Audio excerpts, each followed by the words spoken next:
पुरानी पेंशन की बहाली के मुद्दे पर आंदोलित सरकारी कर्मचारी अभी भी अपने आंदोलन के मोड को बंद नहीं किया है और इसीलिए पुरानी पेंशन की बहाली के मुद्दे पर आंदोलित सरकारी कर्मचारियों के प्रतिनिधियों ने अभी से एक रणनीति बनानी शुरू कर दी है। उन्होंने इस बात का साफ तौर पर इजहार कर दिया कि अगर केंद्र की नरेंद्र मोदी सरकार इस बार के बजट में सरकारी कर्मचारियों की पुरानी पेंशन को लेकर के कोई कदम नहीं उठाती है तो फिर जाहिर सी बात है कि आगामी मार्च के महीने में 3 बड़े राष्ट्रीय आंदोलन होने वाले हैं। और जाहिर सी बात है कि इस 3 बड़े राष्ट्रीय आंदोलन के ऐलान के बाद से ही प्रधानमंत्री नरेंद्र मोदी की टेंशन बढ़ने वाली है, क्योंकि जिस तरीके से पुरानी पेंशन की बहाली के मुद्दे पर आंदोलित सरकारी कर्मचारियों ने कहा है कि इस बार पूरा मूवमेंट जो है वो राज्यों से होते हुए सीधे राष्ट्रीय राजधानी दिल्ली पहुंचने वाला है। यानी कि पुरानी पेंशन की बहाली के मुद्दे पर आंदोलित सरकारी कर्मचारियों के प्रतिनिधियों ने साफ तौर पर ऐलान कर दिया कि पुरानी पेंशन की बहाली के मुद्दे पर आर्या पार की लड़ाई दिल्ली में ही लड़ी जाएगी और इसके लिए अभी से ही तैयारी शुरू हो चुकी है। यानी कि बजट का सिर्फ औपचारिक तौर पर ऐलान किया जाना बाकी है, क्योंकि जैसे ही केंद्र की नरेंद्र मोदी सरकार को से बजट पेश किया जाएगा और उसमें पुरानी पेंशन की बहाली के मुद्दे पर आंदोलित सरकारी कर्मचारियों को एक बार फिर से झूठा लबादा दिया जाएगा,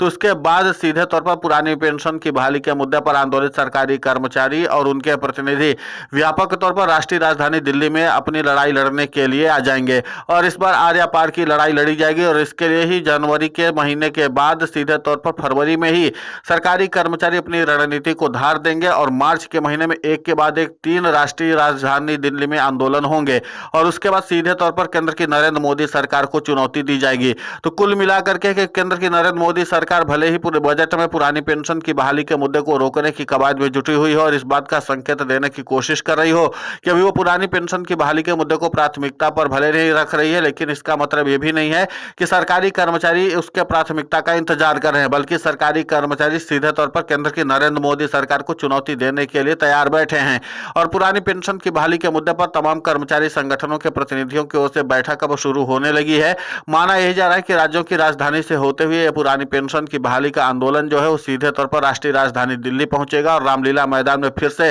लाखों लाख की तादाद में सरकारी कर्मचारी एकजुट होकर के केंद्र की नरेंद्र मोदी सरकार को चुनौती देने वाले हैं। आपको बता दें कि इस बार सिलसिलेवार तरीके से पुरानी पेंशन की बहाली के मुद्दे पर आंदोलित सरकारी कर्मचारी अपने आंदोलन को आगे बढ़ाएंगे। सबसे पहले फरवरी के महीने में पुरानी पेंशन की बहाली के मुद्दे पर आंदोलित सरकारी कर्मचारी अपने आंदोलन को धार देने के लिए राज्यों की राजधानी में ही अपने आंदोलन को धार देंगे। उसके बाद जब सरकारी कर्मचारियों के प्रतिनिधियों को इस बात का अंदाजा हो जाएगा कि जो राज्यों की राजधानी में सरकारी कर्मचारी इतनी भारी तादाद में एकजुट हो रहे हैं, तो फिर इन्हीं एकजुट हुए सरकारी कर्मचारियों को एक साथ कन्वर्ट करके राष्ट्रीय राजधानी दिल्ली लाया जाएगा। यानी कि हर उस राज्य के सरकारी कर्मचारी राष्ट्रीय राजधानी दिल्ली की ओर कूच करेंगे जिनकी पुरानी पेंशन की बहाली इसलिए रुकी हुई है क्योंकि वहां पर या तो बीजेपी शासित सरकार है या तो फिर एनडीए शासित सरकार है और उनको पुरानी पेंशन की बहाली का लाभ नहीं मिल पा रहा है। इसलिए पुरानी पेंशन की बहाली का लाभ लेने के लिए पुरानी पेंशन का मूवमेंट जो है वो पूरी तरीके से व्यापक रणनीति के साथ आगे बढ़ने वाला है। और जाहिर सी बात है कि जब राष्ट्रीय राजधानी दिल्ली में एक के बाद एक 3 बड़े राष्ट्रव्यापी आंदोलन होंगे, उसके बाद अप्रैल में भी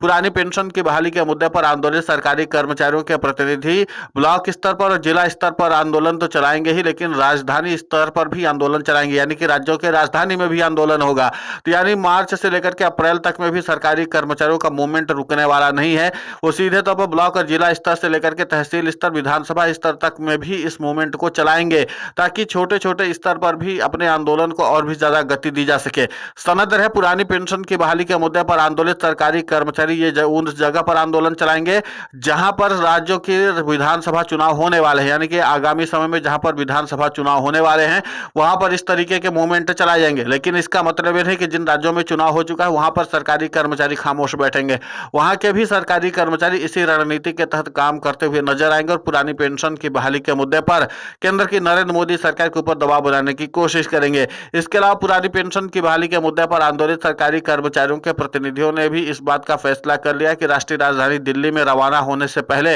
अपने अपने क्षेत्र के सांसदों और विधायकों के लिए भी कम से कम एक ज्ञापन दे ही दिया जाए। और इसके लिए सरकारी कर्मचारियों को से लगातार प्रयास किया जा रहा है कि पुरानी पेंशन की बहाली के लिए चाहे वो सत्ता पक्ष का सांसद हो या विपक्ष का सांसद हो, उसको एक ज्ञापन जरूर दिया जा रहा है कि आप इस बार जा रहे थे, इस बार के बजट में पुरानी पेंशन की बहाली की मांग को प्रमुखता से उठवाइए और सीधे तौर पर पुरानी पेंशन की बहाली करवाइए। और इसलिए पुरानी पेंशन की बहाली के मुद्दे पर आंदोलित सरकारी कर्मचारियों के प्रतिनिधियों ने भी विपक्षी दलों को भी निशाने पर लेना शुरू कर दिया और इस बात का संकेत देना शुरू कर दिया कि अगर आप सरकारी कर्मचारियों के साथ हैं तो पूरी संजीदगी के साथ आइए और डंके की चोट पर हमारा समर्थन करिए। बतौर नेता प्रतिपक्ष इस बात को जिम्मेदारी के साथ उठाइए कि सरकारी कर्मचारियों की पुरानी पेंशन की बहाली होनी चाहिए और सिर्फ सरकारी कर्मचारियों की ही पुरानी पेंशन की बहाली नहीं होनी चाहिए, बल्कि सीआरपीएफ के जवानों की भी पुरानी पेंशन की बहाली होनी चाहिए ताकि उनके भी भविष्य को आर्थिक तौर पर मजबूती मिले। तो कुल मिलाकर के है कि पुरानी पेंशन की बहाली के मुद्दे पर आंदोलित सरकारी कर्मचारियों और उनके प्रतिनिधियों ने राष्ट्रव्यापी आंदोलन का बिगुल जैसे फूंकना शुरू कर दिया है, वैसे ही केंद्र की नरेंद्र मोदी सरकार की टेंशन बढ़ती हुई नजर आ रही है। अब प्रधानमंत्री नरेंद्र मोदी के लिए सबसे बड़ी चुनौती है कि एक तरफ पुरानी पेंशन की बहाली के मुद्दे पर आंदोलित सरकारी कर्मचारी साफ तौर पर इस बात का ऐलान कर रहे हैं कि उनको हूबहू पुरानी पेंशन की बहाली चाहिए, उसमें कोई संशोधन सरकारी कर्मचारियों को मंजूर नहीं है। लेकिन इसी के साथ पुरानी पेंशन की बहाली के मुद्दे पर आंदोलित सरकारी कर्मचारियों के प्रतिनिधियों ने इस बात का भी संकेत दे दिया कि एनपीएस और यूपीएस को भी अब केंद्र की नरेंद्र मोदी सरकार को वापस ले लेना चाहिए और देश में 3-4 पेंशन प्रणाली चलाने से अच्छा है कि एक ही पेंशन व्यवस्था चलाई जाए और सभी कर्मचारियों को एक समान दायरे में रख करके उनको पेंशन का लाभ दिया जाए, जिसके नाते से किसी भी सरकारी कर्मचारी को अपने बुढ़ापे में आर्थिक संकट का सामना न करना पड़े। अब यह मुद्दा जितनी संजीदगी के साथ उठाया जा रहा है उतनी ही केंद्र की नरेंद्र मोदी सरकार के लिए चुनौती बनती चली जा रही है। वहीं पुरानी पेंशन की बहाली के मुद्दे पर सूत्रों के हवाले से जानकारी निकलकर सामने आ रही है कि जिन राज्यों में विधानसभा चुनाव होने हैं और वहां पर विधानसभा चुनाव को लेकर के कांग्रेस मूवमेंट अगर चला रही है तो फिर कांग्रेस के जो सांसद होंगे उन राज्यों के वो सीधे तौर पर पुरानी पेंशन की बहाली के मुद्दे को उठाने की कोशिश करेंगे, सिवाय मध्य प्रदेश को छोड़ करके, क्योंकि मध्य प्रदेश में एक भी ऐसी सीट नहीं है जहां पर कांग्रेस को जीत मिली हो। वहां पर सभी के सभी सीटें जो है वो भाजपा ने जीती हैं, इसीलिए वहां पर पुरानी पेंशन की बहाली के मुद्दे पर आंदोलित सरकारी कर्मचारियों की आवाज को उठाने के लिए कोई सांसद बचा ही नहीं है। इसी के साथ आपको बता दें कि पुरानी पेंशन की बहाली के मुद्दे पर भले ही मध्य प्रदेश में कांग्रेस का सांसद न हो लेकिन पुरानी पेंशन की बहाली के मुद्दे को उठाने के लिए, लेकिन इसका मतलब नहीं कि राज्यसभा के सांसद पुरानी पेंशन की बहाली के मुद्दे पर चुप बैठेंगे,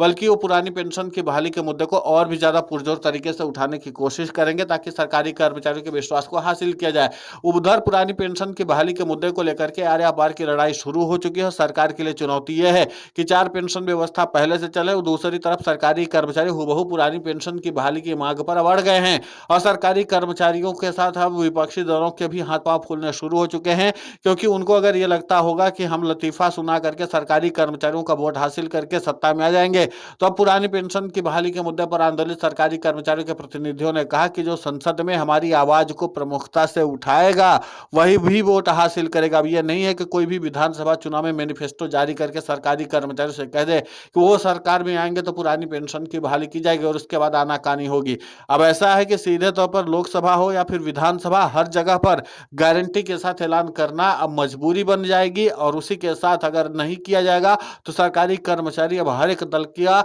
हिसाब किताब खुद करेंगे। तो फिलहाल इस पूरे घटनाक्रम को लेकर के आपकी प्रतिक्रिया बहुत महत्वपूर्ण होती है, आप हमें कमेंट करके जरूर बताएं। साथ ही पुरानी पेंशन की बहाली के मुद्दे पर हम लगातार आंदोलित होकर के खबरें चला रहे हैं। आप हमारे समर्थन के लिए चैनल को सब्सक्राइब करें, खबर को ज्यादा से ज्यादा शेयर करें ताकि पुरानी पेंशन की बहाली का मुद्दा और बुलंद हो।